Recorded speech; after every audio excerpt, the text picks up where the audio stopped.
3, 2, 1. Buenos días a todos y todas. Reciban un saludo fraterno de parte de la Secretaría de Educación Distrital de Medellín. Un saludo de nuestra secretaria Alexandra Agudelo, quien viene liderando una transformación educativa desde las singularidades de cada uno de los territorios, desde lo que mejor sabemos hacer en las instituciones, nuestra capacidad instalada. Y hoy nos acompañamos desde el espacio llamado Jueves de Orientación. Vamos a comprender realidades inmersas en la contratación, las oportunidades de mejora que pueden tener nuestros manuales de contratación. Vamos a reconocer los diferentes modelos para la selección de aquellos con quienes contratamos. Aprenderemos sobre cuantías y también sobre SECOP 2, que es una plataforma que nos permite hacer nuestras transacciones con transparencia y atendiendo al marco normativo que hay para el uso de los fondos de servicios educativos.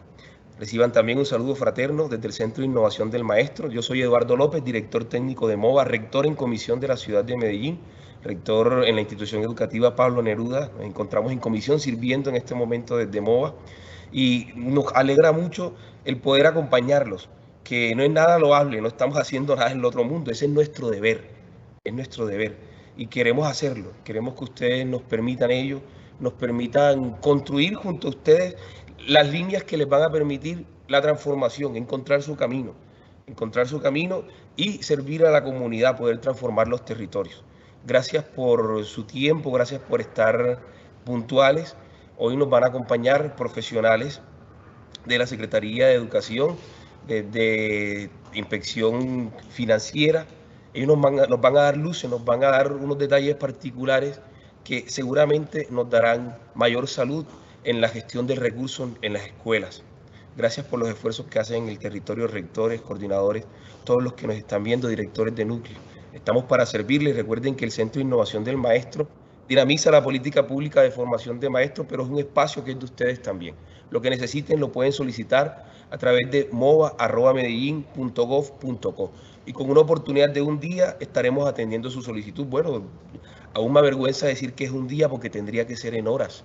Estamos para servirles y quien toca la puerta requiere algo y nuestro deber es poder atenderlos. Gracias por escucharme. Esperamos que esto sea de gran utilidad para ustedes en la escuela y bueno, disfrutemos de este jueves de orientación. Un abrazo fraterno.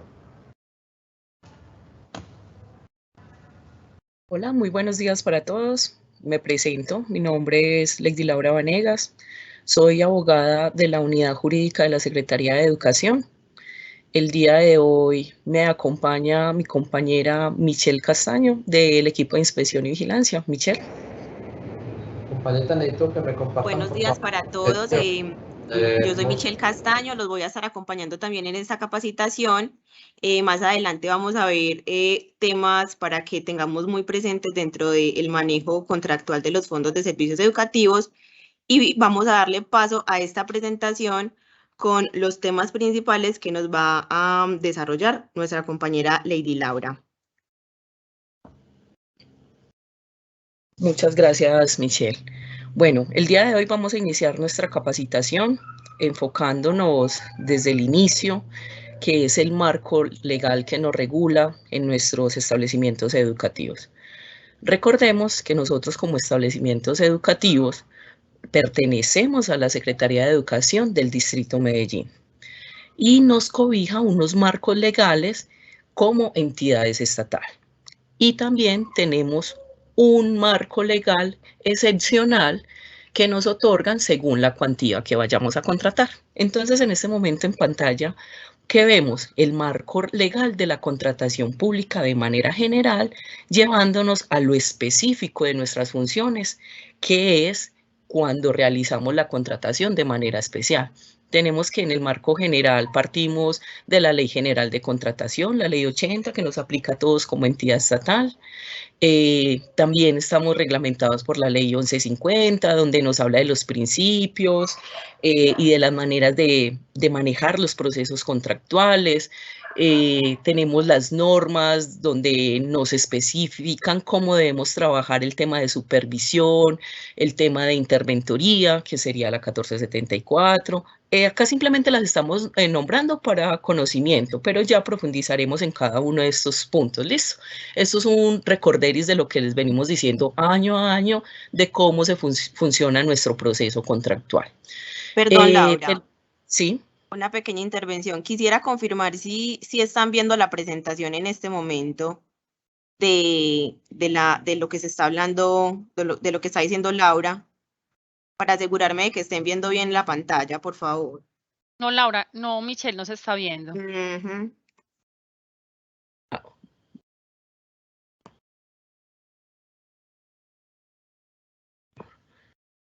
Por favor, ¿nos puedes ayudar? Vamos a corregir esta falla técnica un momento, hagamos una pausa.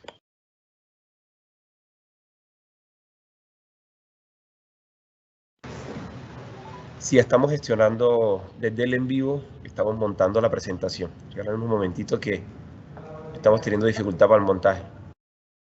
Okay, claro gracias. que sí, mientras tanto vamos hablando con nuestros rectores, contarles qué estamos haciendo desde Secretaría de Educación, cuál es la finalidad de este encuentro el día de hoy.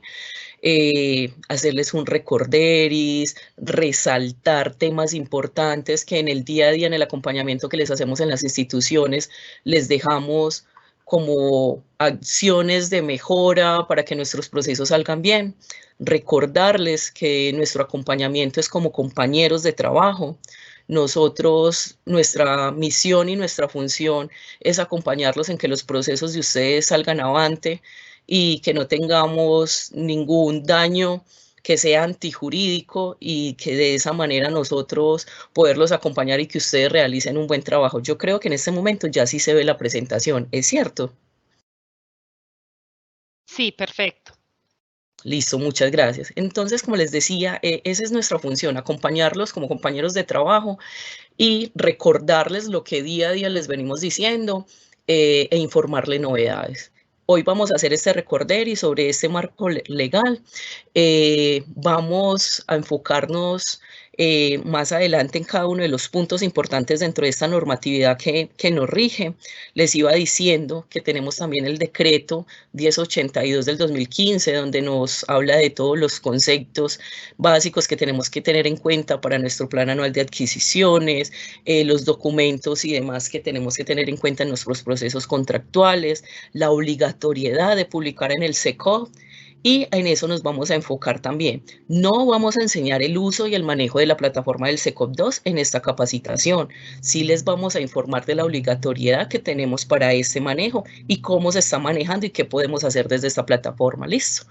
También tenemos la publicidad, el tema de la normatividad que rige el principio de publicidad, desde dónde se origina, cuáles son las orientaciones nacionales que tenemos para cumplir con este principio. Tenemos las circulares directamente expedidas por Colombia Compra Eficiente y demás. Tenemos otras normas que nos rigen en el manejo, como qué hacer cuando se presenta un empate en la evaluación de las ofertas. Tenemos la ley 816 que nos habla sobre el apoyo a la industria nacional. Un tema muy reciente también que está cobijado en la norma es la ley 996 del 2005 y que lo acabamos de pasar, que es la ley de garantías. ¿Cómo actuamos referente a esto? Sabemos que surgieron muchas dudas, pero creo que se lograron saldar en el debido momento. También tenemos la ley 1712 que nos habla de la ley de transparencia y demás procesos éticos que debemos llevar en nuestros procedimientos contractuales. Y finalmente tenemos la normatividad especial que nos rige a nosotros como establecimientos educativos de manera excepcional. Y como tenemos esta normatividad especial que está parte desde la ley 715 y el decreto 1075, en esta ley nos dice claramente, ustedes como establecimientos educativos que manejan recursos, esos recursos tienen la obligatoriedad de manejarlos en el ordenador del gasto del establecimiento educativo.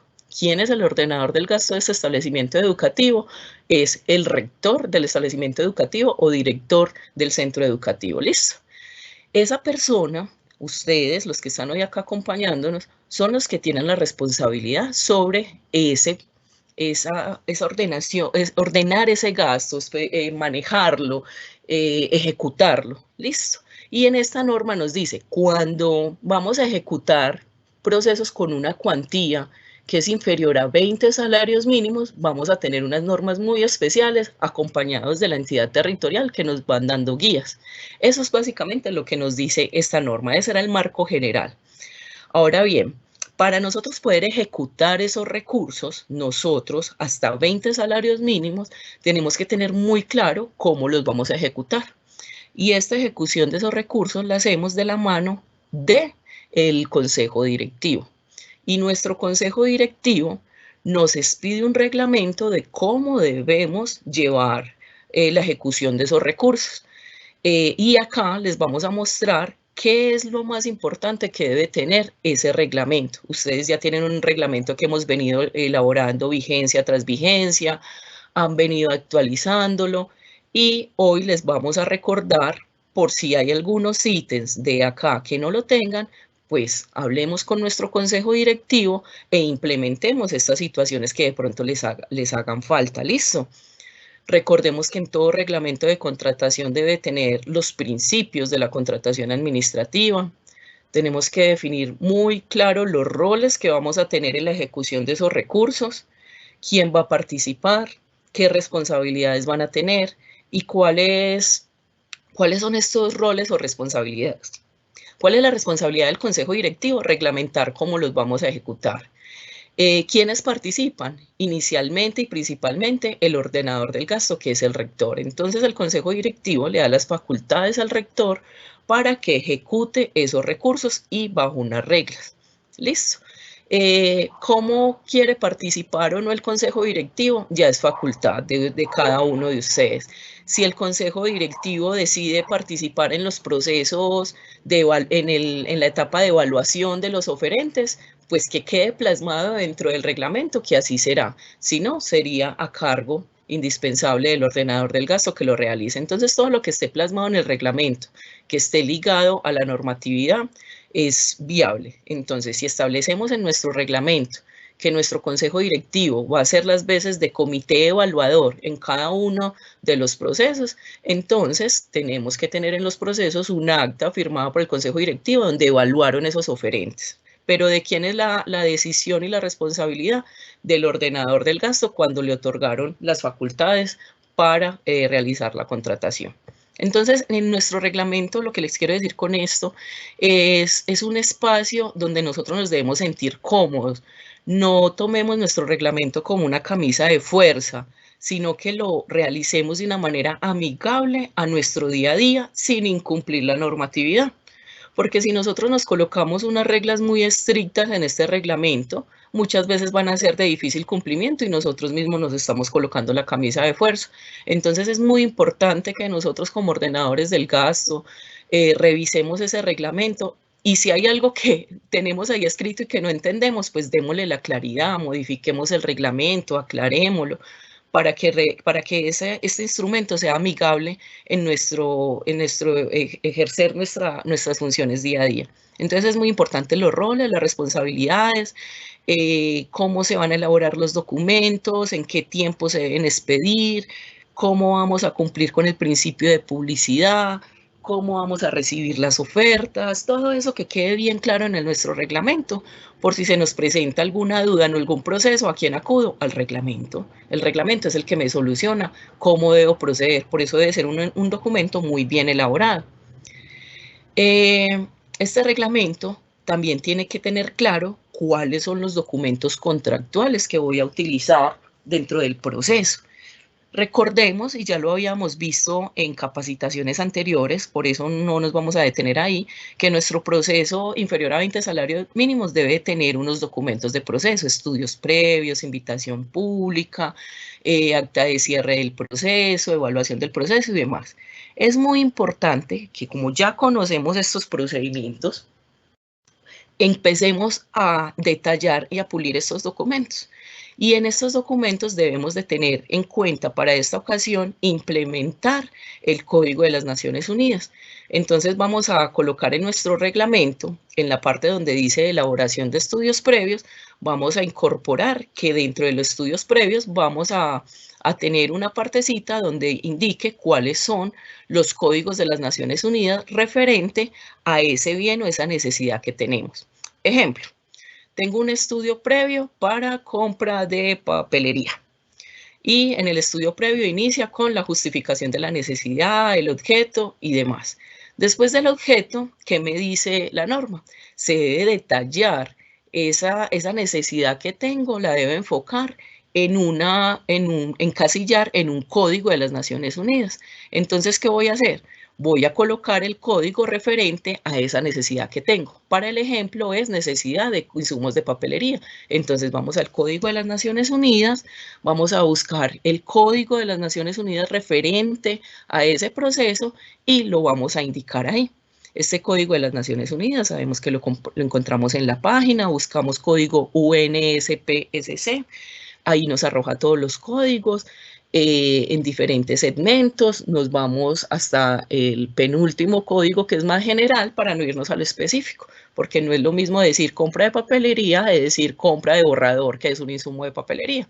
Entonces es importante que definamos estos códigos, que dejemos claro esa necesidad que tenemos, a qué código va enfocado.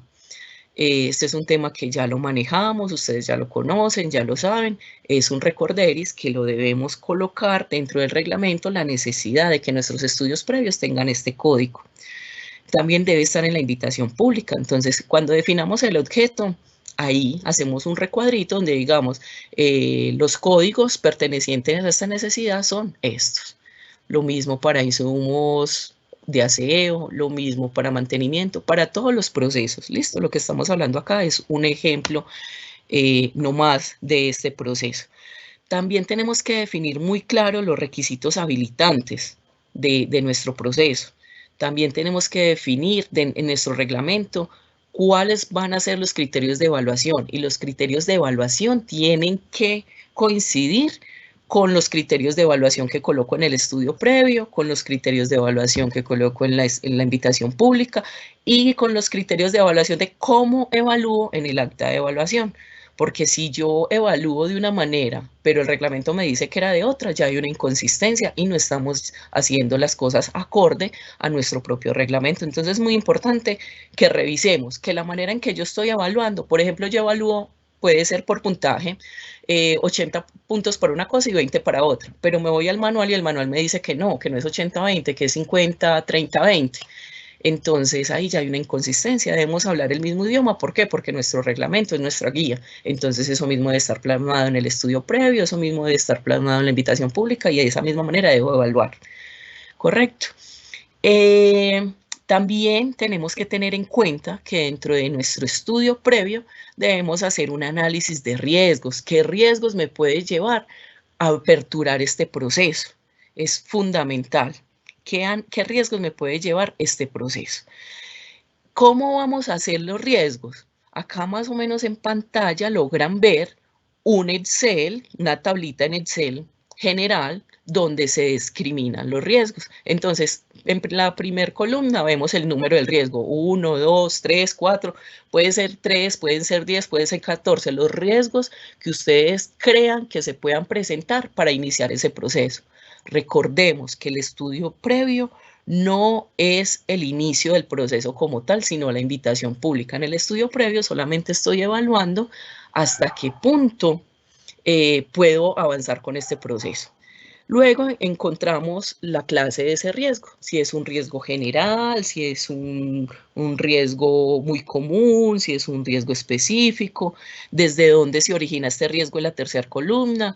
Este riesgo es de una fuente externa, es del contratista, es mía como entidad estatal. ¿En qué etapa evidencio ese riesgo en la otra columna? Entonces, en la etapa de evaluación, en la etapa de selección. Bueno, ¿qué consecuencias me puede traer ese riesgo? Es importante dejarlo. ¿Qué probabilidad de 1 a 5 es encontrar ese riesgo? ¿Es muy poco probable o es constantemente? Listo. Y así sucesivamente vamos determinando ese riesgo. Luego vamos con el impacto, ese riesgo si se presenta, qué impacto tiene en mi proceso, cómo valoro ese riesgo, en qué categoría, si es un riesgo alto, si es un riesgo bajo, si es un riesgo medio, y a quién se le va a asignar ese riesgo.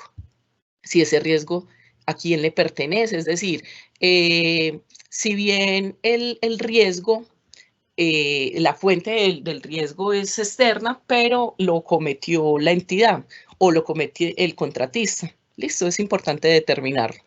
¿Cómo vamos a tratar ese riesgo? Es importante establecer cómo tratar este riesgo. Entonces, acá tenemos un ejemplo de riesgos. Uno de estos que hay acá es falta de interés de proveedores, es decir, que al abrir este proceso no se me presenten proveedores. Entonces, ahí determino cómo va a ser el tratamiento de este riesgo. Entonces, voy a informar a la industria sobre que voy a abrir este proceso, que va a estar publicado de tal fecha a tal fecha, para que se presenten si están interesados. Esa es una manera de tratar el riesgo. También tenemos otras columnas donde nos indican cómo va a ser el impacto después del tratamiento de ese riesgo, qué probabilidad, qué impacto, valoración, categoría, todo lo vamos numerando. Listo.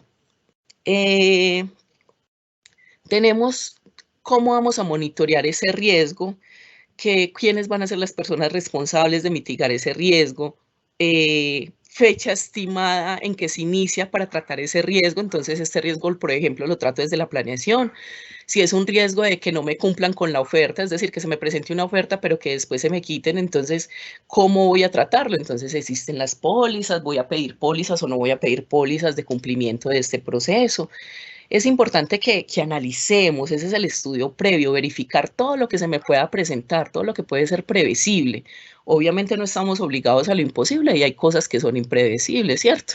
Entonces es lo que logremos evidenciar que se me pueda presentar en el proceso, que lo dejemos plasmado en este Excel. Puede ser 1, pueden ser 2, pueden ser 8, ya depende de cada proceso y de lo que ustedes logren evidenciar en este procedimiento. Fecha, la otra columna, después de la fecha estimada donde iniciamos la prevención desde el riesgo, que para el ejemplo es desde la planeación, sigue la fecha estimada en que se completa el tratamiento, ¿cierto? Entonces, por ejemplo, en este caso, cuando se perfecciona el contrato, como ya se me presentaron las ofertas, ya en esa etapa ya sé si se me presentó o no se me presentó el riesgo, entonces yo ya sé que para la etapa de perfeccionamiento del contrato, yo ya superé ese riesgo. ¿Cómo se realiza el monitoreo? Desde los estudios previos. Desde los estudios previos verifico en el análisis del sector y en el análisis del mercado si se me va a presentar o no se me va a presentar este riesgo. ¿Y cada cuánto se me puede presentar? Pues puede ser una única vez, puede ser mensual, puede ser periódico. Esa es la tabla de la matriz de riesgos, pero esta obligatoriedad de hacer ese análisis de riesgos lo debemos implementar, como lo mostrábamos en las diapositivas anteriores, desde la etapa de reglamentación, ¿cierto? Del reglamento de contratación, para que lo tengan en cuenta. También en el reglamento, dejar claro quién va a ser el supervisor del contrato, cómo se le va a hacer seguimiento a la ejecución de los contratos, es muy importante. Y también en el reglamento dejemos claro la manera de archivar y la manera de manejo de nuestros expedientes contractuales, porque es un punto fundamental al momento que viene un ente de control a verificar cómo estamos llevando nuestros procesos. Entonces, si viene un ente de control y nos dice, préstame el expediente de concesión de espacios, y ustedes no lo tienen todo debidamente archivado, guardado y foliado, pues ellos se llevan el expediente y al revisarlo van a encontrar que faltan documentos.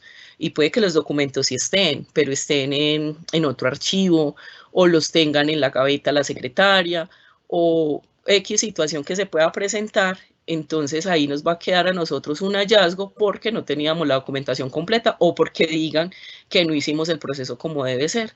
Por eso es tan importante tener bien archivados los procesos. Si nos piden el expediente de la concesión del espacio, que esté completa. Si nos piden el expediente del egreso número tal que pertenece a mantenimiento, que ese procedimiento esté completa, que tenga toda la información contractual, presupuestal, financiera y evidencias, que es muy importante tenerlas, de cómo se encontraba la obra y cómo la entregó el contratista. Si tenemos todo eso en una carpeta, no vamos a tener inconvenientes cuando venga un ente de control a verificar cómo llevamos a cabo nuestros procesos. Por eso es tan importante que en nuestro reglamento de contratación tengamos determinado cómo vamos a archivar, cómo vamos a hacer la guarda de esos documentos y cómo vamos a hacer en general toda la gestión contractual de los procedimientos. Listo. También un tema muy importante es el tema de discúlpeme, ¿se devuelve por favor? Bueno, sí, en esa estábamos, en los hechos cumplidos, discúlpeme. Bueno, un tema muy importante antes de pasar al tema de contratación directa es el estudio de mercado en nuestros estudios previos. Hacer un estudio de mercado acorde y real a ese bien o servicio que requerimos, porque todos tenemos claro que no es lo mismo nosotros comprarles a un proveedor o a un fabricante a comprarle a un distribuidor. Eso nos puede incrementar los costos porque se está tercerizando la adquisición de esos bienes y eso nos va a incrementar costos. Por eso es tan fundamental hacer un estudio de mercado de lo que necesitamos. Sabemos que a veces se convierte en algo complejo, pero es fundamental para yo determinar el valor de ese bien o servicio que requiero. Entonces, no demos por alto el estudio de mercado. Tenemos muchas opciones para hacer ese estudio de mercado. Una de ellas es pedir cotizaciones físicas, también las podemos pedir virtuales, también las podemos pedir telefónicas. Un estudio de mercado también se puede hacer con una ponderación de contratos, una relación de contratos anteriores de objeto similar que realizamos en el establecimiento educativo. Entonces, ¿qué es lo fundamental? No es las cotizaciones, anexarlas y ya, sino realizar un análisis de esas cotizaciones que solicitamos, ¿cierto? ¿Dónde las solicitamos? ¿Era un fabricante o era un distribuidor? Porque eso me puede marcar la diferencia en los valores finales. Cómo realicé el estudio de mercado, realicé una ponderación de varias personas, pero que nos quede plasmado eso dentro del estudio previo, porque no basta solo con adjuntar las cotizaciones. Listo. Ahora sí, en esta diapositiva que estamos viendo en este momento es un tema que se ha venido presentando reiterativamente y es el manejo de la contratación directa. Sabemos que para este año tuvimos un tema particular, que es el tema de ley de garantías, y no podíamos realizar contratación directa a partir de cierta fecha. Recordemos que la contratación directa no es solo nuestro contador, y que todas las indicaciones que desde Secretaría de Educación les estamos brindando es para la contratación directa en general, y el contador no es solo la única contratación directa que tenemos. Recordemos que nosotros también contratamos software académicos, nosotros contratamos talleristas, hay establecimientos educativos que contratan otro tipo de personal para realizar ciertas actividades. Entonces, no es solamente nuestro contador la contratación directa. Y si yo voy a realizar la contratación directa del software académico, también tengo que tener en cuenta las directrices impartidas para el manejo de esta modalidad. ¿Listo? ¿Qué no debemos hacer cuando realizamos un proceso de contratación directa? No podemos generar informes por fuera del plazo del contrato.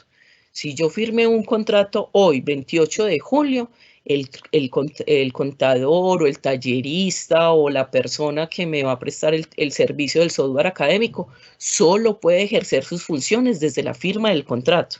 Es decir, si lo firmé hoy, pues él no me podía realizar informes el día de ayer ni el mes pasado, sino a partir de hoy.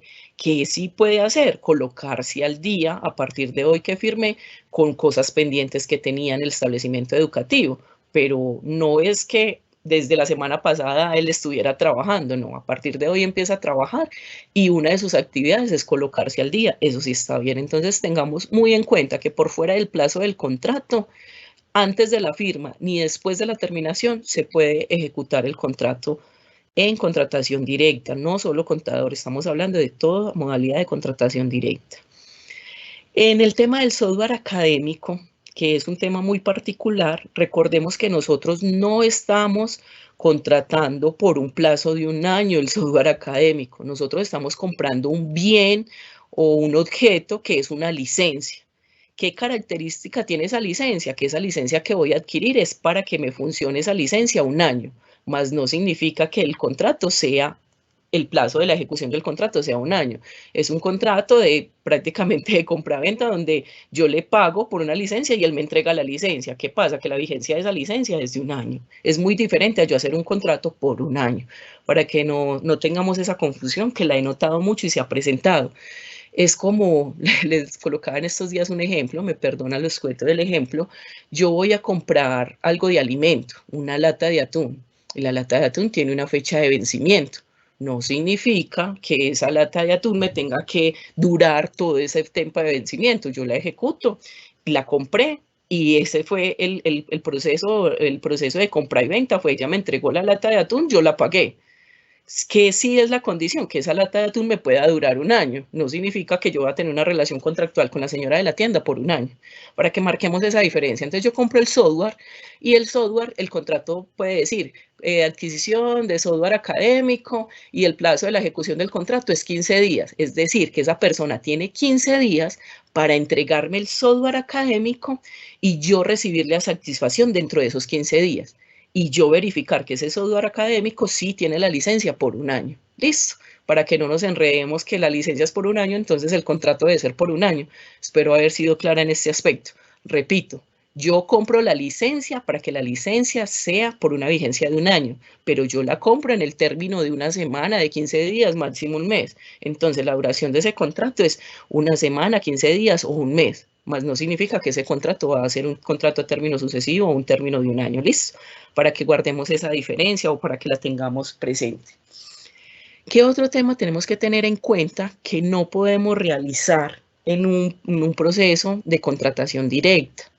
No podemos reconocer actividades extracontractuales en la cuenta de cobro, es decir, no podemos reconocer algo que no esté establecido en las actividades a ejecutar por esa persona. Si requerimos reconocer algo adicional, pues tendríamos que hacer una modificación al contrato donde incorporemos esa actividad adicional y cómo se hace a través de un otro sí. Pero así que, sí, venga, si es necesario que la haga, entonces hágala que yo se la pago. No, todo tiene que ser legalizado debidamente en los tiempos que debe ser. Entonces, esa persona necesita hacer una actividad que no estaba dentro del contrato, pues hacemos una debida justificación, motivamos el otro sí, verificamos si tenemos el tema presupuestal para cumplir con ese otro sí y ejecutamos. Listo. De resto no podemos reconocer actividades por fuera del tema contractual. Tenemos que no podemos dejar por fuera es la forma de pago. Recordemos que la forma de pago no es estándar y que tiene que ser así para todo el mundo. Nosotros nos podemos adaptar según a las necesidades del establecimiento educativo. Entonces, si yo pacto en el contrato que voy a hacer, si es un contrato de 10 meses y voy a indicar que voy a realizar un pago mensual para un total de 10 pagos, es válido.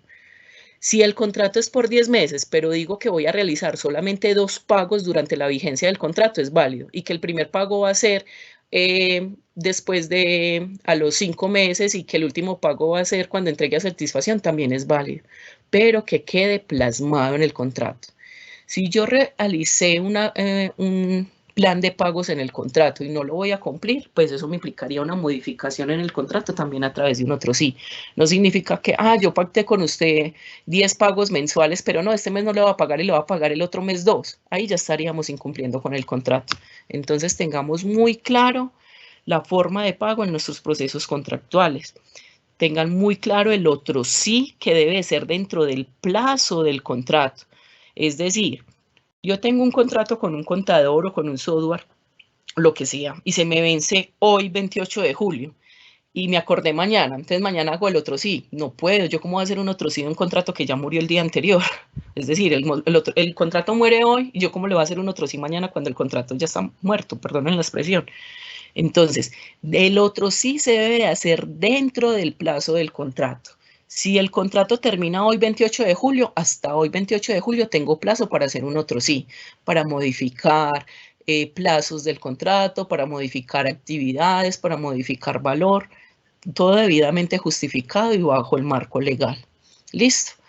También, cuando recibamos a satisfacción los bienes o servicios, tiene que ser dentro del término contractual. Yo no puedo recibir, si el contrato se terminaba hoy, yo no le puedo decir la semana entrante al señor, venga, yo le hago el acta de recibo a satisfacción del contrato de la semana pasada, que se terminó la semana pasada. No, todo debe ser dentro del tiempo contractual. En el acta de recibo a satisfacción que quede evidenciado que esa acta la elaboré dentro del contrato, no cuando ya se terminó el contrato. ¿Listo? Recordemos que no podemos hacer contratos sin certificado de disponibilidad presupuestal, que no podemos hacer adiciones sin este certificado y sin el compromiso, que no podemos aceptar mayores bienes a los establecidos, a no ser de que sea una modificación. Ah, es que eso me va a beneficiar. Sí, pero tengo que modificar el contrato. Yo no puedo recibir de más si no está establecido en el contrato. Listo. Entonces, es importante que tengamos en cuenta todos estos puntos para el manejo de la contratación directa. Recordemos que cuando se generan hechos cumplidos son las actuaciones que se generan por fuera del marco normativo y que pueden afectar no solo la gestión contractual, sino también los principios de la administración pública, ¿cierto? También las leyes presupuestales y todo esto puede conllevar a desviaciones de los recursos, ¿listo? Por eso todo tiene que estar reglado, escrito y demás. Todo esto que les acabamos de decir aplica para todas las modalidades de contratación. No se puede realizar, listo, específicamente en contratación directa, que es un tema en los cuales los entes de control nos ha dejado tanto énfasis en estos últimos años. Y corregimos el tema del contador, pero no lo estamos aplicando en el software académico o demás, listo. Pasamos a la siguiente diapositiva y es donde vamos a hablar de las cuantías. ¿Cómo puedo yo manejar las cuantías contractuales? Para esto les voy a hacer un análisis de quiénes somos. ¿Nosotros quiénes somos? Somos Secretaría de Educación, entidad estatal, somos un establecimiento educativo que por norma nos delegaron la ordenación del gasto de ese presupuesto. ¿Listo? Como somos establecimientos educativos que tenemos la obligatoriedad de ejercer la ordenación del gasto de ese presupuesto que tiene asignado los establecimientos educativos, nosotros no nos desligamos de Secretaría de Educación y por ende no nos desligamos del Distrito Medellín. ¿Listo? Entonces somos uno mismo, somos Distrito Medellín. Por ende, nuestro presupuesto a nivel de entidad estatal es el presupuesto del distrito. Entonces, ¿cómo se manejan nuestras cuantías? La que ustedes más conocen y la que tienen clara es que de 0 a 20 salarios mínimos somos régimen especial con autonomía para manejar nuestros recursos, ¿cierto? Pero cuando pasamos de 20 salarios mínimos en adelante, somos una entidad estatal común y corriente y nos debemos clasificar en el marco normativo de entidad estatal. Para esto, la ley 1150 nos dice cuáles son las cuantías de acuerdo al presupuesto de nosotros como entidad estatal. ¿Y qué entidad estatal somos nosotros? Nosotros somos Distrito Medellín, ¿cierto? Nosotros no somos una entidad desligada del ente territorial. Nosotros no tenemos personería jurídica propia, ¿cierto? Nosotros solamente somos unas cuentas contables que por ley nos asignaron la administración de esos recursos, por lo cual somos Distrito Medellín. Y el Distrito Medellín, en la tabla que nos trae la ley 1150, se clasifica en el primer renglón, porque hay municipios que tienen menos de 120.000 salarios mínimos. Pues el municipio de Medellín no tiene 120.000 salarios mínimos, tiene mucho más. Hay municipios que se clasifican entre 120.000 y 400.000. Tampoco ahí se cobija el Distrito Medellín. También tenemos municipios entre 400 y 850.000, entre 850.000 y 1.200.000. Y también, como es el caso de nosotros, Distrito Medellín, nosotros tenemos un presupuesto igual o mayor a 1.200.000 salarios mínimos legales mensuales vigentes. Listo. Como nos clasificamos en la regla general dentro de este cuadrito, el Distrito Medellín tiene una menor cuantía de 1.000 salarios mínimos y la mínima cuantía del Distrito Medellín es de 100 salarios mínimos. Como el Distrito Medellín puede hacer mínima cuantía por 100 salarios mínimos, pues esa es nuestra clasificación como establecimientos educativos dentro de la norma. Entonces retomo, de 0 a 20 salarios mínimos somos régimen especial, realizamos nuestros procesos contractuales de acuerdo al reglamento y las directrices y lineamientos del ente territorial, pero cuando superamos 20 salarios mínimos en adelante, somos una entidad estatal común y corriente reglamentada por Ley 80 y sus decretos reglamentarios y nos aplica este cuadro. Y nos encasillamos en en el margen que nos indica de acuerdo al presupuesto del Distrito Medellín. ¿Y cuál es el presupuesto del Distrito Medellín? Que de 20 salarios mínimos, un peso, de 20 salarios mínimos hacia arriba, hasta 100 salarios mínimos, yo puedo realizar una mínima cuantía. No me tengo que ir ni a una menor cuantía, ni a una selección abreviada, ni a una licitación pública, sino que hasta 100 salarios mínimos, que para este año, para la vigencia 2022 serían 100 millones de pesos, es decir, de 20 millones pesos a 100 millones de pesos, yo puedo realizar una mínima cuantía. Y una mínima cuantía es una modalidad de selección muy simple y sencilla que se realiza a través de la plataforma del SECOP. Por lo cual, si vamos a hacer procesos contractuales superior a 20 salarios mínimos, sabemos que si el presupuesto no es mayor a 100 millones de pesos o a 100 salarios mínimos para las siguientes vigencias, puedo realizar una mínima cuantía. Y la mínima cuantía es una modalidad de selección muy simplificada y muy similar a nuestro modelo de contratación de inferior a 20 salarios mínimos, para que no le tengamos miedo a contratar superior a 20 salarios mínimos, para que agilicemos nuestros procesos y podamos realizar las adquisiciones que tengamos de una manera más planificada. ¿Listo? Tengan en cuenta esta tabla de cuantías. Tenemos claro que de 100 hasta 100 salarios mínimos es una mínima cuantía. Si es de 100 salarios mínimos a 1000 salarios mínimos es una menor cuantía. Y si es superior a 1000 salarios mínimos, pues ya estamos hablando de una licitación pública. Listo. Espero que esto les haya quedado claro. Le doy paso a Michelle, donde ya vamos a enfocarnos y a trabajar el tema de las modalidades de la contratación, que es de acuerdo a las cuantías, para que lo tengan claro y no confundamos. Cuando vayamos a hacer superior a 20 salarios mínimos, no vayamos a hablar de una licitación o de un concurso de méritos o de una selección abreviada, porque hasta 100 salarios mínimos podemos trabajar con mínima cuantía. Listo. Michelle, te doy la palabra y estoy atenta a resolver dudas por el grupo.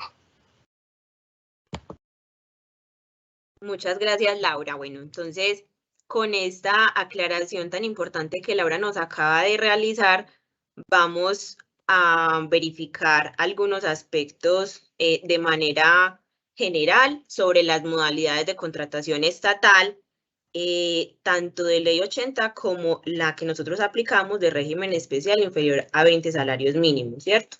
Nosotros ya esta de inferior a 20 salarios mínimos la tenemos muy en nuestra mente, en nuestro diario que hacer, porque es la que vamos a manejar casi que en todas las necesidades que se nos han presentado hasta el momento.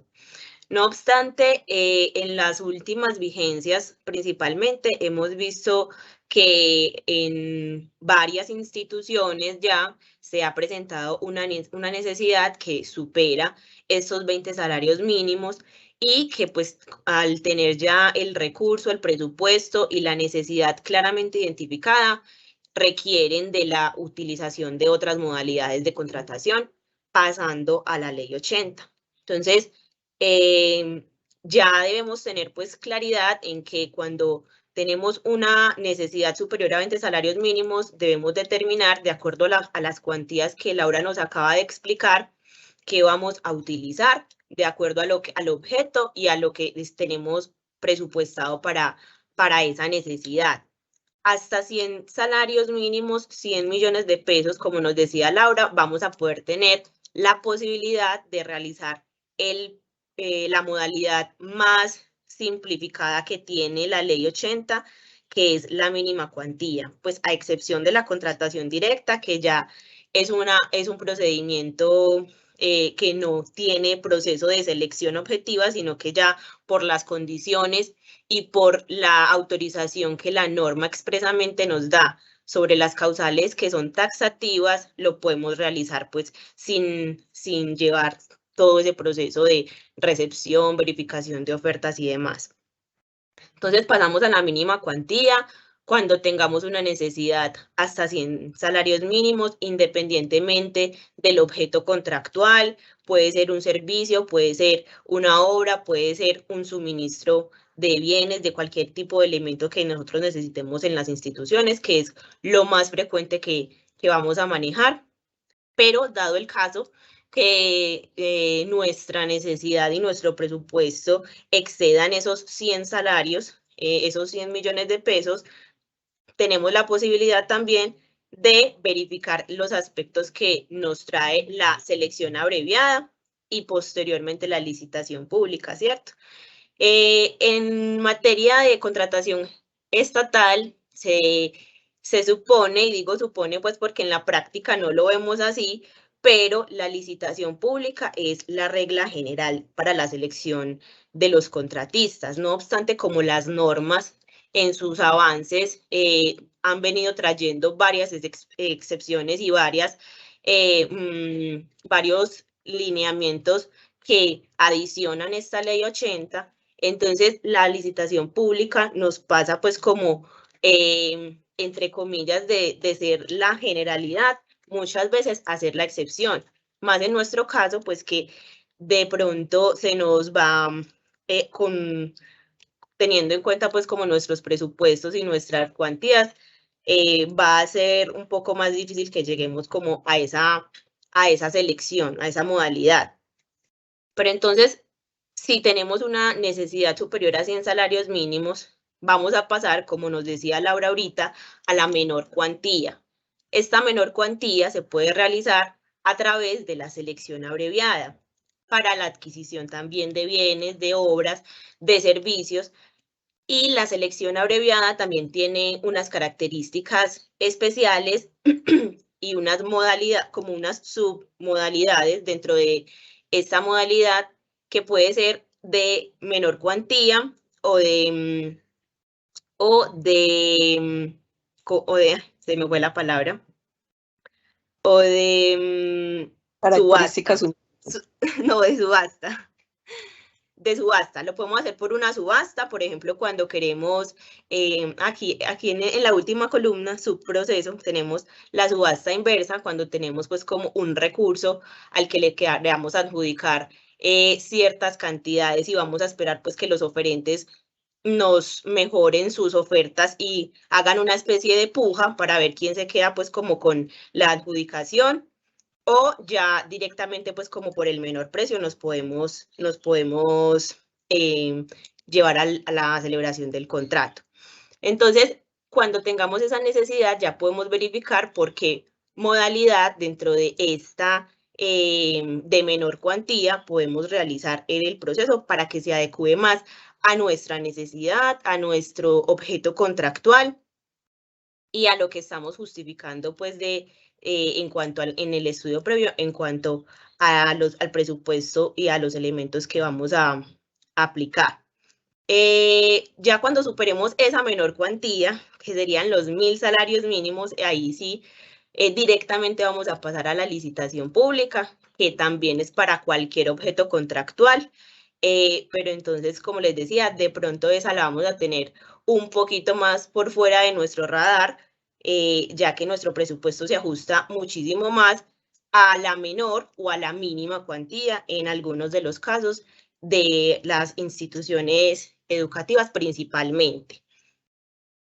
Entonces, ya teniendo como esta claridad, sí es muy importante pues que desde el principio nosotros tengamos esta proyección en nuestros planes anuales, que tengamos muy identificada esa necesidad para que podamos determinar claramente la modalidad que vayamos a aplicar y que sea de la forma más transparente la selección objetiva de los contratistas. De una vez, recordando el tema de la identificación de la necesidad dentro del Plan Anual de Adquisiciones, quisiera recordarles el tema de los tiempos y de las proyecciones que nosotros estipulamos en este documento. Recordemos que esta es la herramienta de planeación casi que esencial de la contratación, de lo que vamos a ejecutar durante la vigencia. Entonces, año a año nos vamos proyectando y vamos visualizando en qué momento es necesario realizar una adquisición, realizar una intervención en el mantenimiento, realizar, renovar un inventario que tenemos de los elementos de consumo. Entonces, de esa manera y de forma consciente lo vamos a plasmar en la herramienta de planeación, ¿cierto? Se supone que allí nosotros vamos a decir, ¿qué necesita la institución? Necesita esto, esto, esto y esto. ¿Cuándo lo necesita? Entonces, ahí ya nosotros somos conscientes. Bueno, obviamente, digamos que en orden de lo lógico sería que entran los estudiantes y ya inmediatamente necesitamos tener todo preparado, todo listo, los materiales, la institución en su infraestructura y demás, pero por las condiciones reales que nosotros ya hemos vivido año a año, sabemos que los recursos no necesariamente los vamos a tener inmediatamente ingresemos. Entonces, eso también nosotros lo debemos tener muy presente para que planifiquemos las necesidades.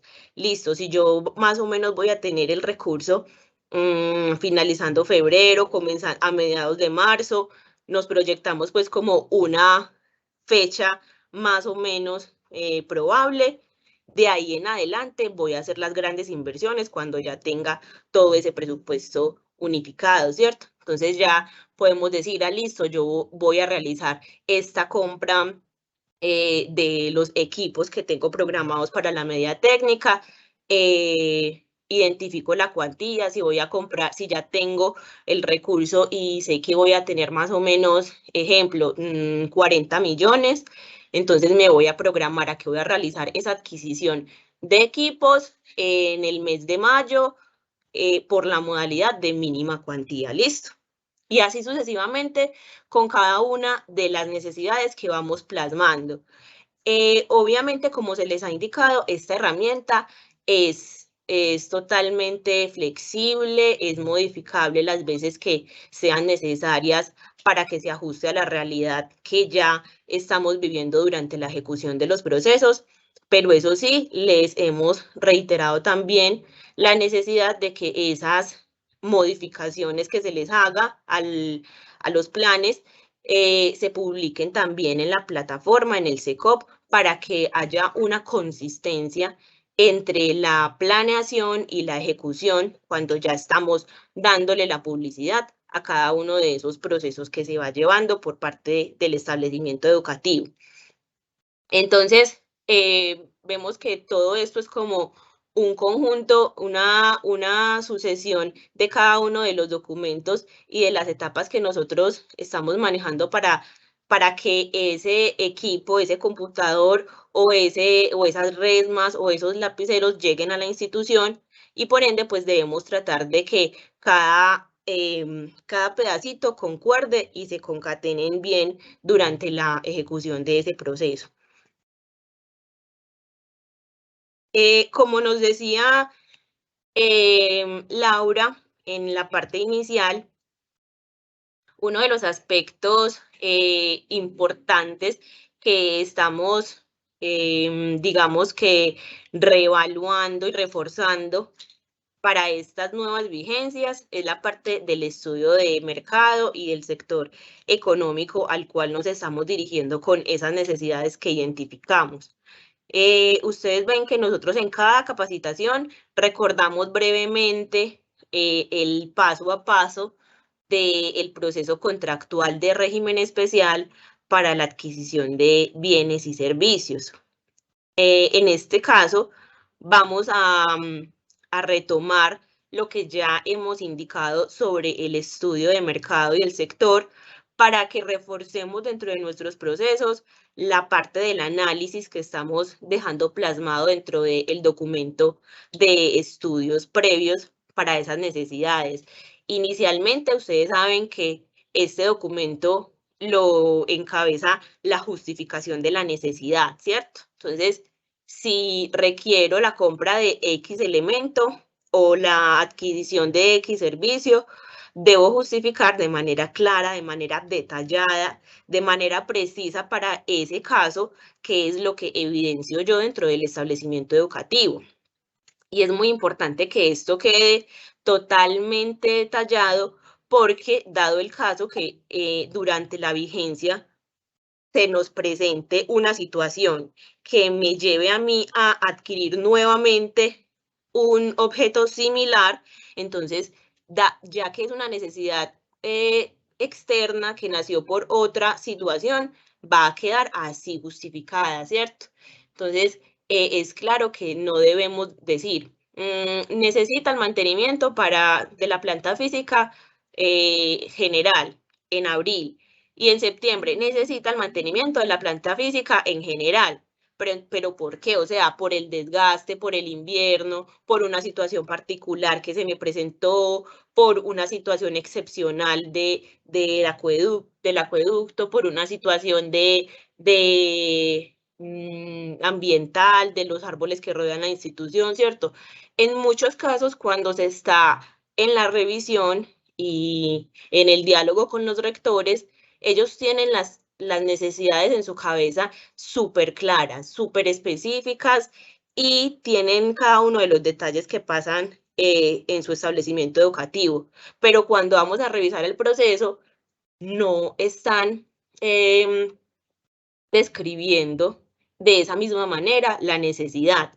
Entonces, todas esas cosas que dentro del diario se viven en los establecimientos educativos, que pasan puntualmente y nos surge la necesidad, es muy importante que la identifiquemos en ese documento, que es el que cualquier agente externo, cualquier ciudadano, cualquier persona de la comunidad educativa, cualquier ente de control, les va a requerir, lo va a revisar y debe entender qué es lo que está pasando dentro del establecimiento, ¿cierto? Esa es la idea, que el principio de publicidad se da precisamente para que la persona que esté interesada en conocer los procesos internos de una entidad vaya, solicite y pueda identificar que se están realizando las cosas de acuerdo a lo que la norma les está señalando.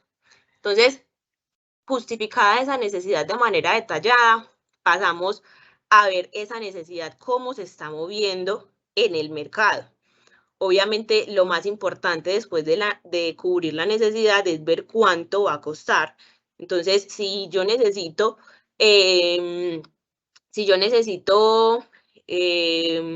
renovar el inventario que tengo de papelería para las actividades académicas, para las actividades pedagógicas, administrativas, entonces yo necesito saber el mercado cómo se está moviendo en este momento. En los últimos 2 años, más o menos, hemos visto un incremento muy notable de todos esos elementos por muchas condiciones externas del mercado. Entonces, si nosotros estamos viendo que el mercado está fluctuando de esa manera tan notoria, debemos irnos al sector especializado en ese producto que nos vaya a ofrecer unos elementos de calidad, pero también que sean consecuentes con el valor.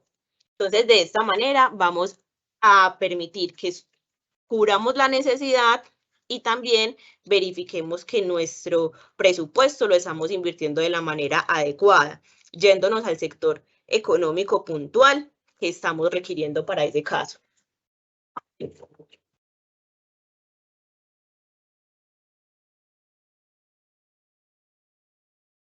De esta manera, nosotros les hemos pedido que realicen todas las apreciaciones que se verifican en esa búsqueda. Como lo decía Laura ahorita, si ustedes entran a las páginas de las grandes superficies y verifican que allí están los equipos que necesitan, los materiales que necesitan, entonces ponen dentro del pedacito. Este es el cuadrito más famoso que todos tienen dentro de los estudios previos, pero se les olvida esta parte complementaria, se les olvida la parte de la explicación y del análisis como tal, ¿cierto? Entonces, complementemos este cuadro indicando mínimo esas 3 valores que vamos a reunir del mercado, que la circular 25 del 2017 nos dice mínimo con 3 valores que usted pueda ponderar, me va a sacar un promedio para expedir el certificado de disponibilidad, ¿cierto? Entonces, aquí en este cuadrito podemos relacionar, listo, yo miré en el éxito, en la página del éxito, en esta página, pueden poner el enlace, o sea, pueden poner todas las apreciaciones que ustedes consideren más pertinentes para determinar que en todo caso realizaron una búsqueda, una investigación, un análisis real y serio del proceso que está a punto de abrirse, ¿cierto? Con la expedición de la invitación. Entonces, cuando ya tengamos esos 3 valores, los sumemos, los dividamos y saquemos un promedio, decimos, bueno, a partir de ese análisis que yo realicé, de esa búsqueda que hice en este lugar, que me envió este proveedor una cotización, de este proceso que se realizó en tal entidad, de este proceso que yo mismo llevé en la vigencia anterior, ¿cierto? Todas esas búsquedas e históricos que se tienen, sale el total, que es el valor por el cual va a salir el proceso, el valor por el cual desde tesorería se va a expedir la disponibilidad presupuestal. Entonces, no se nos olvide que debemos irnos al sector económico, ver cómo se está moviendo ese sector, indicar qué aspectos se están teniendo en cuenta como dentro del mercado para que me dé X o Y valor por un producto que de pronto ya he comprado, que no he consumido, que se ha movido pues de una manera determinada dentro de ese mercado y que finalmente yo voy a poder adquirir más o menos por tanto, ¿cierto? Toda esa explicación es necesaria para poder identificar que el valor del contrato está bien fundamentado. Entonces, quedando claro el tema del estudio de mercado, que era básicamente lo que queríamos reforzar más dentro del proceso de precontractual, antes de la adjudicación y celebración de un contrato, vamos a retomar nuevamente el tema del SECOV. En la capacitación anterior, donde dimos dimos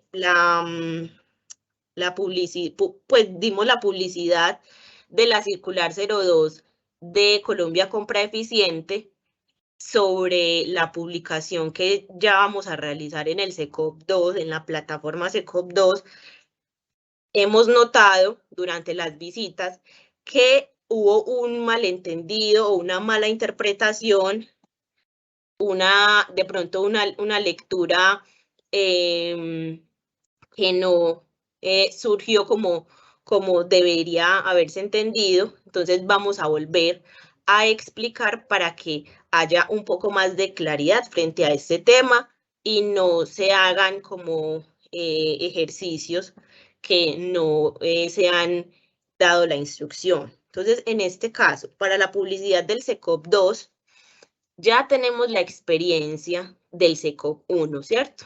Ese proceso de realizar la publicación en el SECOV 1 se trabajó durante mucho tiempo, se hizo un ingreso, digamos que muy lento, pero todos al final coincidimos en el ejercicio de la publicación en el SECOV 1, ¿cierto?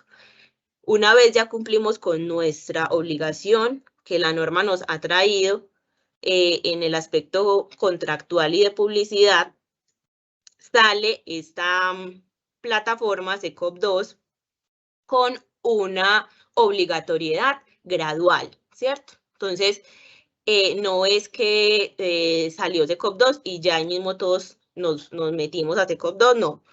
La norma en sí trajo una sucesión de fechas y de etapas y de entidades que debían ir ingresando a esta nueva plataforma. Entonces, en enero sale la circular que nos convocó a esta nueva plataforma de publicidad.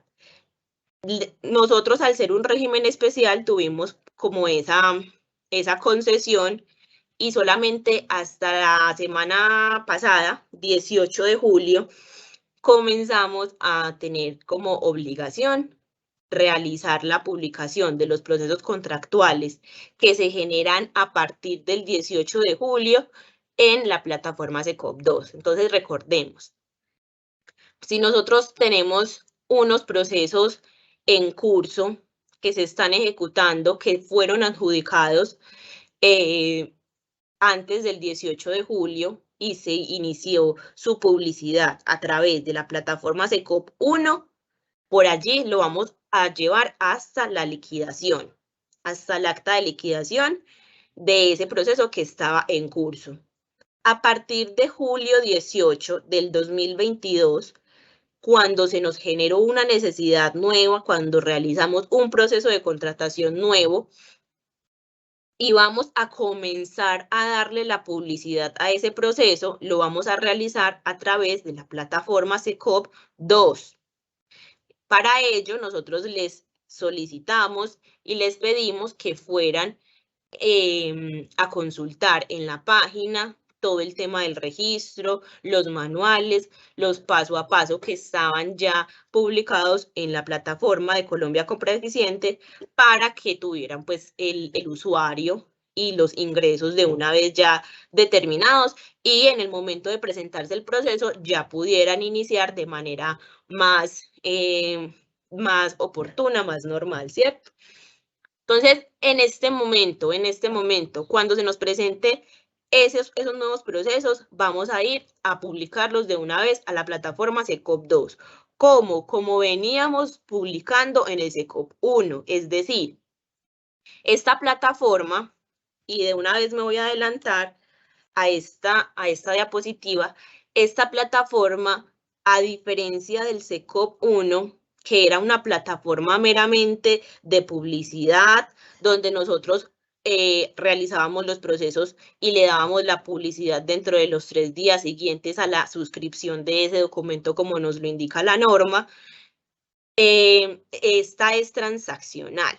¿Qué quiere decir? Que existe la posibilidad para nosotros, como régimen especial, de que podamos realizar procesos a través de la plataforma con el usuario como comprador y con el usuario del proveedor, que también estaría inscrito en el SECOP 2, ¿cierto? Entonces, de esa manera, podemos hacer a través de la plataforma una comunicación, entablar como una comunicación con los proveedores, y las actividades se pueden surtir por allí. Para nosotros, ¿qué significa esa obligación? Que debemos darle la publicidad dentro de los 3 días posteriores a la suscripción del documento que se genere dentro de la institución en la plataforma SECOP 2, para lo cual la plataforma trae 2 opciones en el régimen especial, con ofertas y sin ofertas. Si nosotros no vamos a hacer un acuerdo, un contrato de manera transaccional directamente por la plataforma, entonces no vamos a recibir ofertas, ¿cierto? Vamos a publicar nuestro proceso. Por lo tanto, nos vamos a ir a la opción sin ofertas, régimen especial sin ofertas, y le vamos a dar la publicidad al documento tal y como lo estábamos realizando en el SECOP 1. Entonces, no cambia esa obligatoriedad que teníamos ya de darle la publicidad al documento, ni de cómo se la vamos a hacer, ni tampoco, mucho menos, cambia el régimen especial. Esto lo que hizo fue ratificar que somos un régimen especial, que tenemos unas condiciones diferentes para realizar la contratación con los recursos que tenemos asignados, y por eso nos dan estas posibilidades. Pero no quiere decir en ningún momento que ya perdimos nuestro régimen especial, que todo lo tenemos que hacer a través del SECOP, que las contrataciones que hacíamos en la cartelera, en la página, ya no son válidas porque el SECOP 2 es transaccional. No.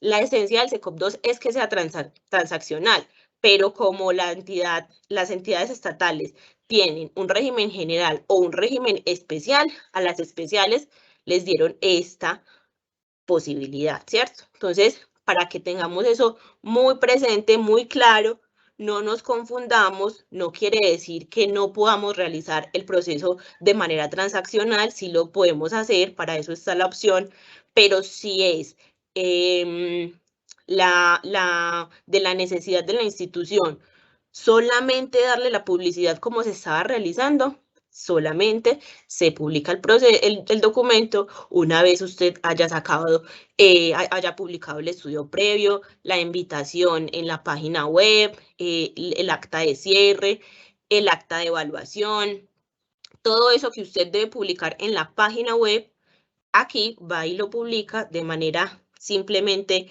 en cumplimiento del principio de publicidad para que su información quede dentro de la plataforma de Colombia Compra Eficiente. Listo. Y lo otro es que les queríamos obviamente también recordar el tema de la tienda virtual, que también se ha generado inquietud frente al uso de esta plataforma.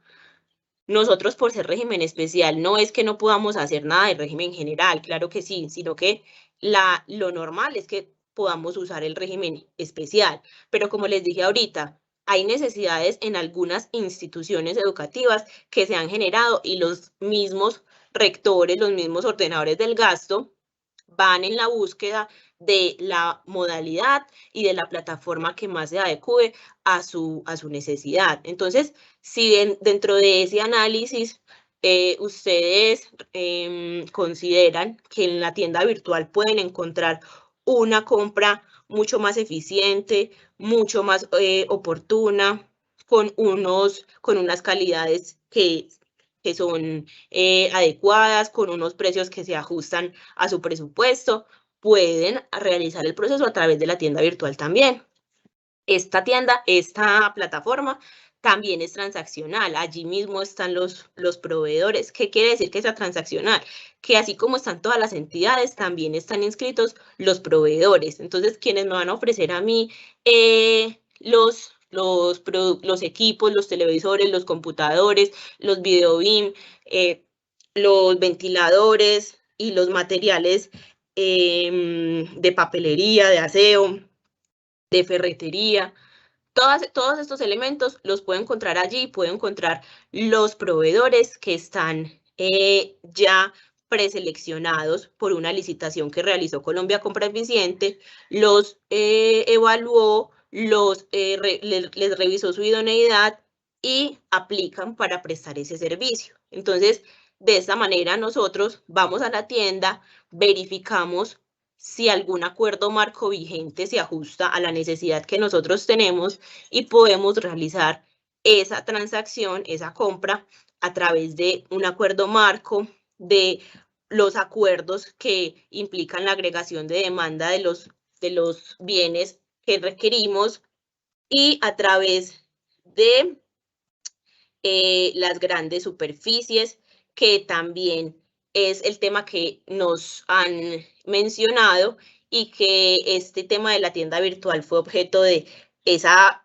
capacitación, esa intervención que tuvimos a inicios del año para que nos enseñaran más o menos esa plataforma, cómo era que se manejaba, cómo se veía, ¿cierto? Entonces, los invitamos a que continúen como en esa búsqueda y en esa identificación de las plataformas que Colombia Compra Eficiente tiene al servicio de las entidades públicas para que en el momento de que se les genere una necesidad particular puedan tomar la mejor decisión en cuanto a la modalidad y a la forma en la que van a realizar esa compra, esa adquisición. Pueden hacer uso de todas estas plataformas para que sea más eficiente y más rápida esa compra. Entonces, espero que haya quedado un poco más claro el tema del SECOP 2, del manejo que le vamos a dar a la plataforma y la posibilidad de usar las herramientas que nos dispone Colombia Compra Eficiente a través de la tienda virtual. Bueno, finalmente también queremos hacer un recorderis de un tema bien importante que tenemos en en nuestras instituciones principalmente, porque los centros educativos, pues digamos que no tienen a veces la capacidad de la infraestructura para tener un espacio en concesión, pero si es el caso, también les aplica el lineamiento. En los espacios que tenemos para la tienda, para la papelería, para la venta de X o Y producto dentro de la institución, nosotros el proceso ya lo tenemos muy identificado con el consejo directivo, ¿cierto? Nosotros, al igual que en el proceso de adquisición de bienes, obras y servicios, tenemos un reglamento que nos dirige la forma en la que vamos a conceder un espacio físico de la institución. Entonces, recordemos que para ello seguimos los lineamientos que el ente territorial les ha brindado, y uno de ellos, el más importante que queremos volver a mencionar, es la autorización o el estudio de costos que se realiza por parte de Servicios Generales de la Secretaría de Educación para ese espacio que se va a conceder, teniendo en cuenta todas las variables que se puedan tener dentro de la ejecución de ese espacio, ¿cierto? Entonces, ya eso lo conocemos, lo hemos identificado muy bien durante estos últimos años, pero recordemos que, como se dijo en la capacitación anterior, este fue un tema recurrente en las auditorías de Contraloría de la vigencia anterior. Entonces, no se nos olvide que en estos momentos, que yo sé que estamos muy próximos a realizar o a iniciar el nuevo proceso para el próximo año, debemos actualizar la tabla, debemos identificar el precio mínimo base que nos están dando en servicios generales para poder realizar la apertura de esa invitación pública, y con base en ello, ya con el consejo directivo determinamos unos montos mínimos y máximos para que puedan realizar esa puja, por así decirlo, los proponentes. Unos temas importantes ahí a recordar en la selección. Recordemos que el tema de la concesión también debe cumplir con los mismos principios de la contratación, debe ser una selección objetiva, debe basarse en unos principios objetivos de selección, en unos criterios claros que nos permitan determinar una oferta idónea, adecuada para prestar el servicio que estamos requiriendo dentro de la institución, ¿cierto? Todo debe ser objetivo y en cumplimiento de los requisitos habilitantes que se están pidiendo por parte de la institución en la invitación pública. Entonces, en ese sentido, la evaluación se debe basar netamente en esos criterios y no en aspectos más subjetivos o personales del oferente, de la situación del oferente, de la situación de la institución. Debemos propender, pues, porque todos estos requisitos que se solicitan de manera objetiva sean cumplidos por parte de todos los contratistas que tengamos dentro de la institución. Y una vez verificado todos esos documentos, también es muy importante que se hagan de la manera en la que el reglamento lo está estipulando. Y hemos sido reiterativos en el aspecto de la evaluación, puesto que en la concesión de espacios propendemos mucho a cometer imprecisiones que no tenemos dentro del reglamento y que vinculamos, pues, de manera a manera de generar más transparencia y mayor adecuación de la gestión, vinculamos dentro del proceso que no debemos. Entonces, como nos decía Laura al inicio, es muy importante que el reglamento sea una guía fiel de lo que realizamos en la práctica. Si estipulamos una etapa determinada, en la práctica debemos dejar la constancia de que se realizó. Si por el contrario tenemos un reglamento muy, digamos, con lo básico, con estrictamente lo necesario, sin etapas adicionales que de pronto entorpezcan la selección y la adjudicación de un contrato. Entonces, en el procedimiento vamos a encontrar esencialmente las etapas que se estipularon en el reglamento. No hagamos más de lo que nos ponemos, pero tampoco vayamos a omitir lo que en el reglamento estipulemos. ¿Listo? En cuanto a los riesgos que se nos han generado en la concesión de espacios, muy reiterativo, el tema de la mora o del incumplimiento por parte del contratista en los pagos. Entonces, esta situación ya la conocemos, muchos la han vivido, entonces es importante que le demos un adecuado manejo al respecto, ¿cierto?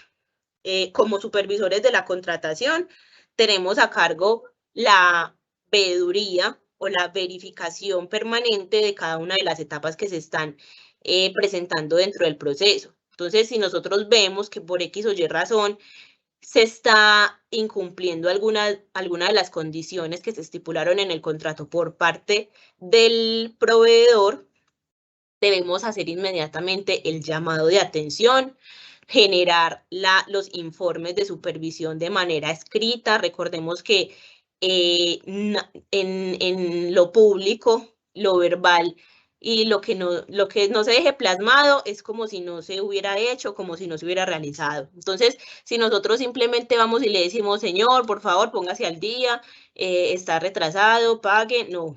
Estos llamados de atención no nos dejan la evidencia y la documentación debida para que tengamos pues como nuestra función al día como supervisor del contrato. Entonces, cada una de las situaciones que se tenga que comunicar al proveedor, en este caso al concesionario, debemos realizarlo de manera escrita, de manera clara, para que podamos tener como esa evidencia. Si nosotros definitivamente vemos que continúa el incumplimiento, que la persona no se está poniendo al día, que generamos acuerdos de pago y la persona no cumple los acuerdos de pago y realizamos todo el tema de identificación del incumplimiento, de documentación, dejamos plasmado todas las actividades que se realizaron en pro de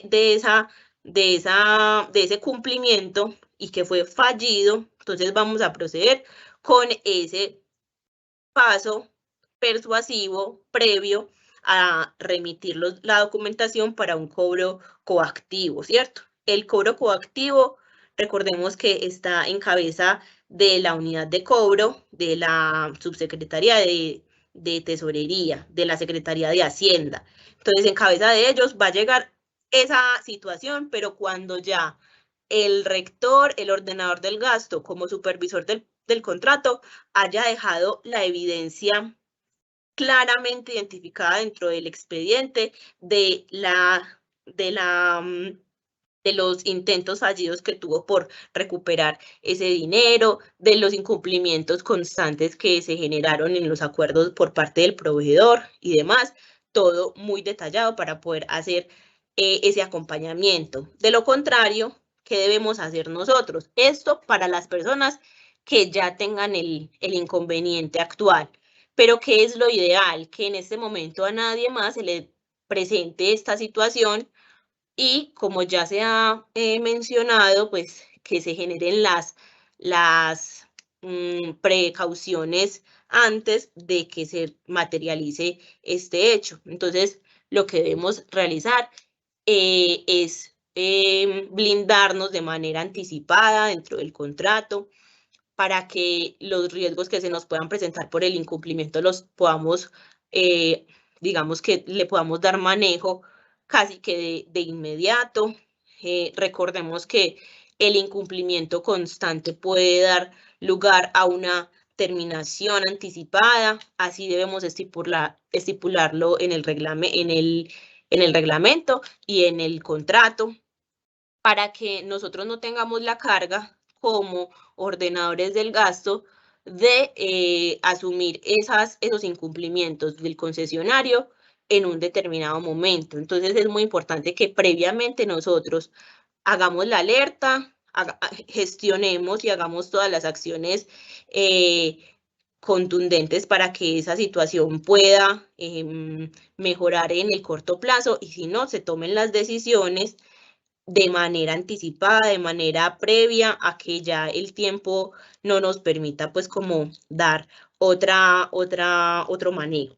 Entonces, en la concesión, muy atentos como en este aspecto, para que dentro de los procesos que se están llevando y dentro de los procesos que están próximos a iniciarse, tengamos todos los elementos y todas las herramientas para que podamos realizar una selección tanto objetiva, pero que también la ejecución se haga de una manera amigable, de una manera acorde a lo que se ha estipulado. No olvidemos esa parte de supervisión en los espacios que concedemos, que también es vital y de mucha relevancia, como lo hemos visto en estos casos. Entonces, bueno, del aspecto de la concesión ya podemos, digamos que, dar por terminada la mención. Lo hemos reiterado bastante pues para que ustedes lo tengan muy claro y no continúen con esos errores que se han venido cometiendo, digamos que no por desconocimiento, sino porque las situaciones en algunos casos ya llevan a que el manejo sea de una manera diferente. Entonces, lo ideal es que de manera previa podamos atender estas situaciones que no se nos vayan a presentar dentro del proceso. Quisiera saber de pronto si hasta el momento existen preguntas, nos han generado alguna pregunta dentro de la capacitación, porque en esta parte todavía no puedo dirigirme a la parte de preguntas. Sí, de pronto un compañero me puede ayudar a verificar si existen preguntas hasta el momento.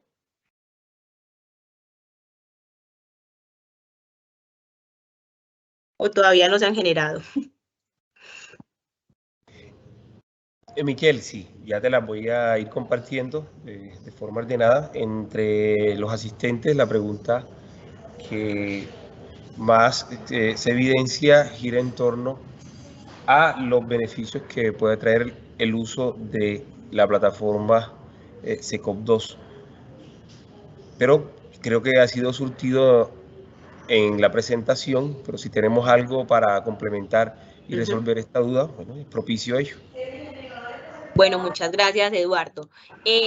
Bueno, como les decía yo ahorita, sí quisiera pues dejar el comentario, y es que realmente si nosotros vemos e indagamos en las experiencias que han tenido otros rectores, compañeros de ustedes mismos que se han tomado como esa tarea de iniciar procesos. Esta semana estuve precisamente con un rector que me mostró su proceso a través de la tienda virtual y fue una experiencia muy satisfactoria para él, le fue muy bien con la ejecución de ese proceso y me mostró pues como todo su paso a paso. Obviamente, ¿qué les recomiendo yo?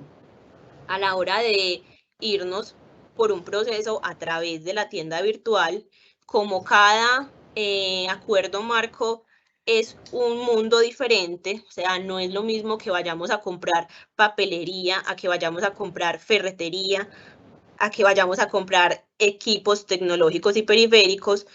Entonces, cuando digamos que nos decidamos a realizar un proceso a través de un acuerdo, primero nos tomemos muy en serio la tarea de leer, de realizar una lectura muy consciente y muy detenida del acuerdo como tal, porque el acuerdo es lo que nos dice el paso a paso de lo que debemos y de lo que no debemos hacer. Entonces nosotros no podemos pedir más de lo que ellos pidieron.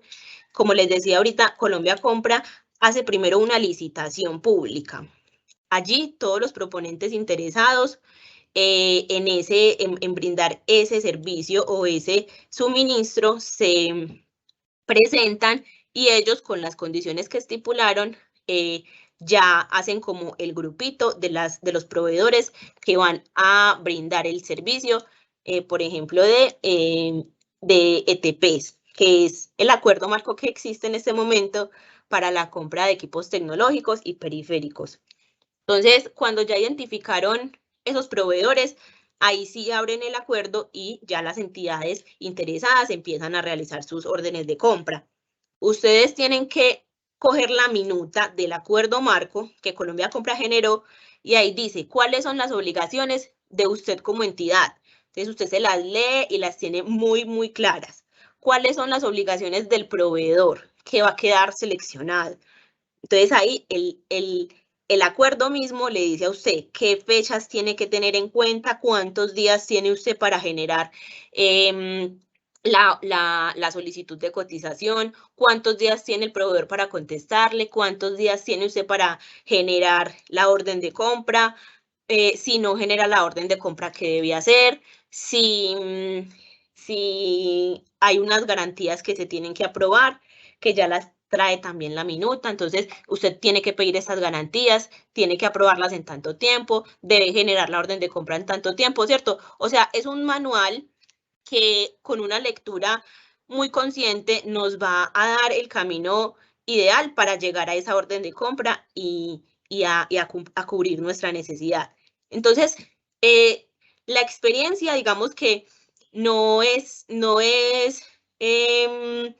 muy difícil, la verdad, o sea, es de tener la disposición, la disponibilidad del tiempo también, porque el acuerdo, digamos que los documentos a veces son extensos porque trae toda la minucia del proceso, pero a la vez facilita mucho porque ya ahí está todo lo que usted tiene que hacer, o sea, usted no tiene que hacer absolutamente nada más, sino seguir el paso a paso que le da la minuta. Entonces, en algunos objetos contractuales que ustedes vayan a tener, como en el caso de los equipos, principalmente, pues, que es el acuerdo que he venido, pues, como estudiando personalmente, pues, lo digo, en la compra de equipos, digamos que sí se puede encontrar una favorabilidad, digamos que se puede comparar con otros procesos que nosotros vayamos a manejar. En el caso de, por ejemplo, si ustedes necesitan un televisor, unos equipos, como les decía ahorita, algunas instituciones tienen unas necesidades de equipos muy grandes, pues con un presupuesto muy grande, pueden darse como a esa tarea de verificar si por allí les puede ir mejor en cuanto a costos y a beneficios. Entonces, la recomendación es que para cada objeto contractual puntual se tenga como esa tarea adicional de ver si nos es más favorable por allí y si podemos realizar un proceso más rápido y más ágil, sin tanta etapa por parte de la entidad para generar la orden de compra. Perfecto, muchísimas gracias por estas claridades, por resolvernos esta inquietud.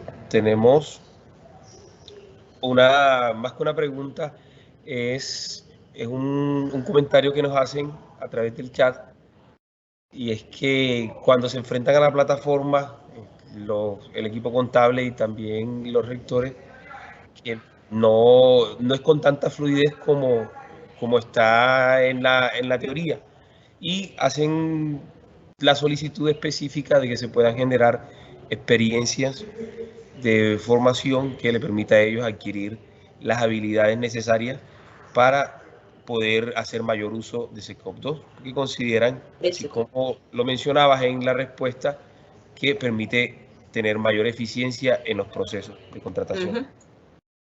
Exacto. Como les decía ahorita la compañera Laura, pues reiteramos que la plataforma como tal, el uso de la plataforma en el SecOps 2 y en la tienda también, esa capacitación está a cargo de Colombia Compra Eficiente. En la capacitación que se dio a inicios del año de la tienda virtual, se generó pues como la expectativa de un nuevo encuentro, de poder continuar como con estos encuentros de la plataforma, de que fuera como más amigable y que fuera más cercana también el uso para poder que iniciaran sus procesos a través de estas plataformas. Entonces, la inquietud se podría elevar para que Colombia Compra pueda generar como los espacios y nos enseñen, incluyéndonos a nosotros que realizamos también ese acompañamiento, que nos enseñen más esas herramientas, esa plataforma del uso, porque claro, allí están todos los manuales y los videos, pero en el ejercicio práctico es donde podemos adquirir como más fluidez y más habilidad para manejarla. Pero entonces eso sí lo debemos verificar ya con los facilitadores que puedan brindarnos desde el SECOP.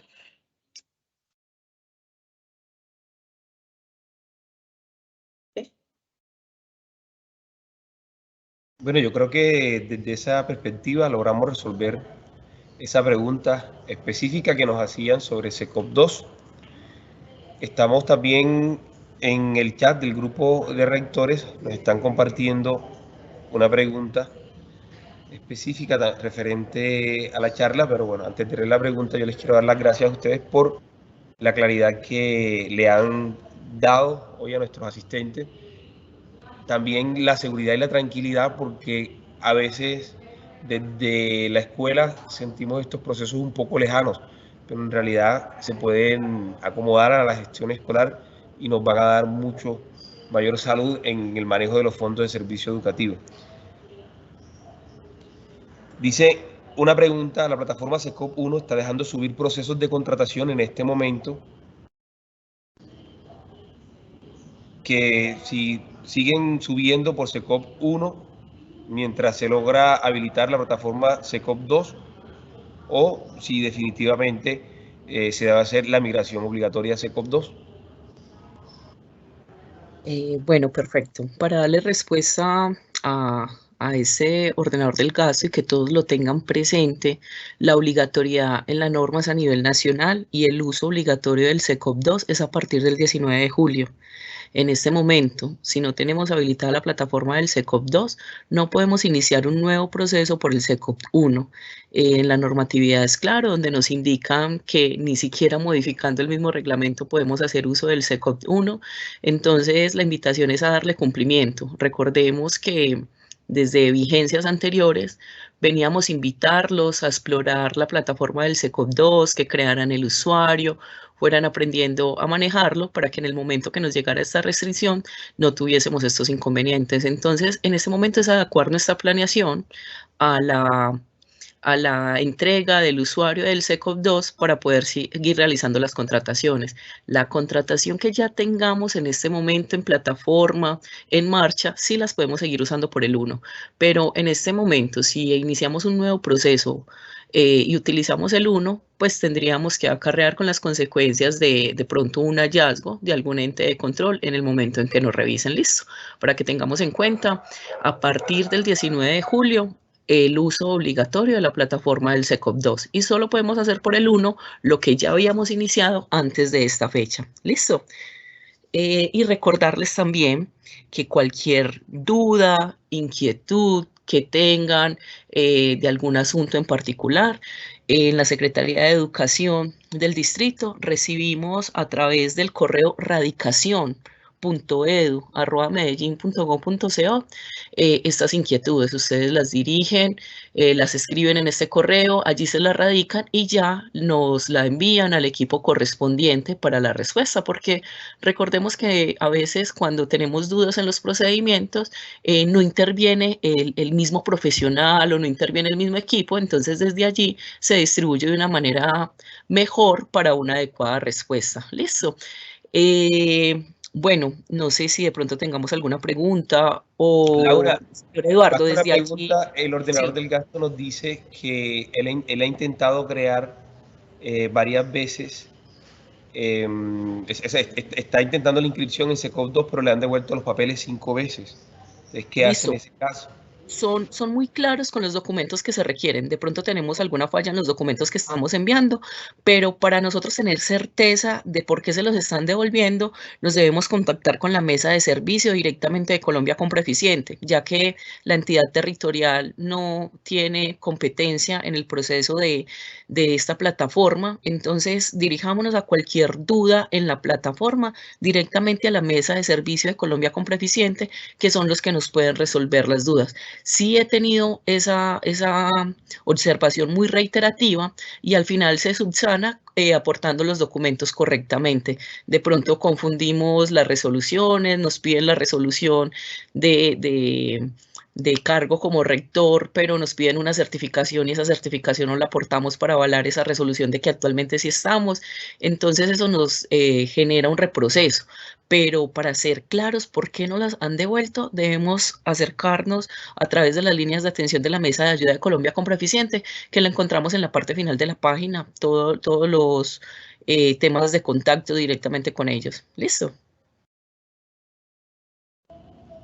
Laura, y esa función específica, o sea, de la inscripción en SECOP 2, ¿es del ordenador del gasto, del rector, Sí, o la puede es ejecutar el contador, la tesorera?